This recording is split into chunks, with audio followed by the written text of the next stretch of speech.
1.8 കോടി മുസ്ലിങ്ങൾ ജീവിക്കുന്ന ഉത്തർപ്രദേശിലേതാണ് ഇന്ത്യൻ സംസ്ഥാനങ്ങളിൽ ഇപ്പോഴുള്ള ഏറ്റവും വലിയ മുസ്ലിം ജനസംഖ്യ.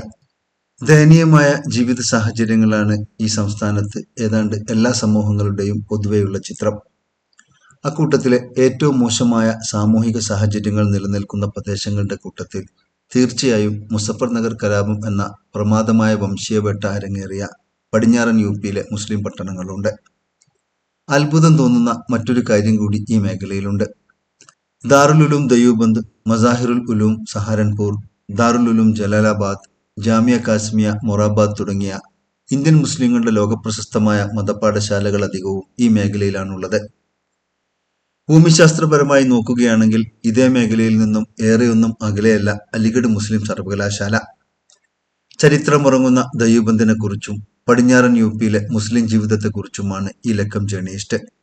ഇന്ത്യൻ മുസ്ലിങ്ങൾക്ക് ആത്മീയമായി ഉന്നതമായ നിലയിൽ നേതൃത്വം നൽകുമ്പോൾ തന്നെ അതേ സമൂഹത്തിന്റെ പൊതുദൈന്യതയുടെ ചിത്രങ്ങളും ഇതേ ദയൂബന്ദിൽ നിന്നും പകർത്തിയെടുക്കാനാവും. ആദ്യമേ ഒരു കാര്യം വ്യക്തമാക്കട്ടെ, ദയൂബന്ദ് ഒരു മദ്രസയുടെ പേരല്ല, അതൊരു ജില്ലയാണ്.